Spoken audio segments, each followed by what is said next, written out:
मेरे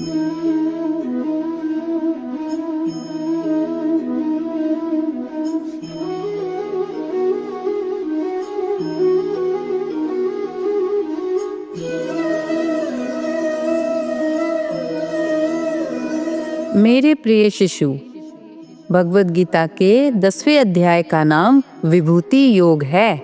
इस अध्याय में भगवान कृष्ण अपनी दिव्य शक्तियों, विभूतियों और अद्भुत गुणों का वर्णन करते हैं।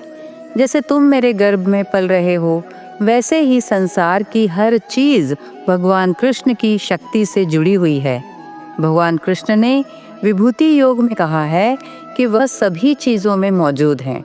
उन्होंने कुछ उदाहरण दिए हैं, जैसे सूर्य और चांद में उनकी चमक है, समुद्र की गहराई में उनकी विशालता है और वीरों की वीरता में उनकी शक्ति है।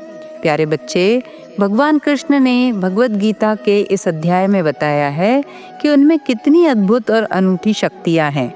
वे बताते हैं कि जब भी कुछ बहुत ही खास और अद्वितीय होता है, वह उनकी विशेषता का प्रतीक होता है। जैसे जब हम समुद्र की बहुत बड़ी और शांत लहरें देखते हैं, तो उसमें भगवान की विशेषता का आभास होता है। भगवान कृष्ण ने यह भी बताया कि जो लोग उनकी इन विभूतियों को पहचानते हैं और उनमें भक्ति रखते हैं, वह जीवन में शांति और सफलता प्राप्त करते हैं।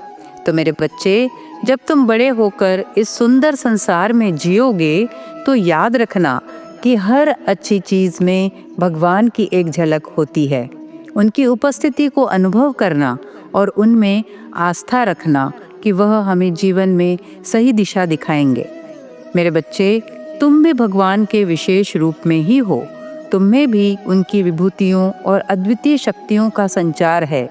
जब तुम जन्म लोगे, तो तुम में भी वही दिव्यता और अद्वितीयता होगी।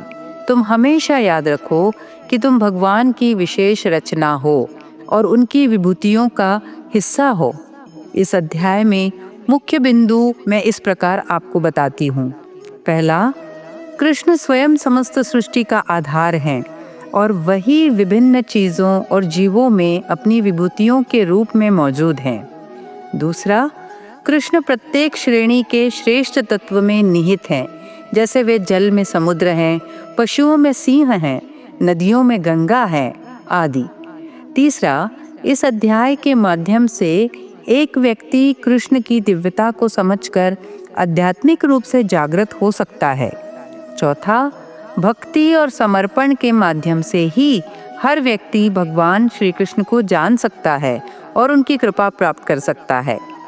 पांचवा, ईश्वर की सर्वव्यापकता समस्त जगत में विभिन्न रूपों में विद्यमान है। मेरे बच्चे, इस अध्याय से ईश्वर की महिमा और उनकी अनंत विभूतियों के बारे में आपको बोध मिलता है, जिससे आपकी आध्यात्मिक उन्नति होगी।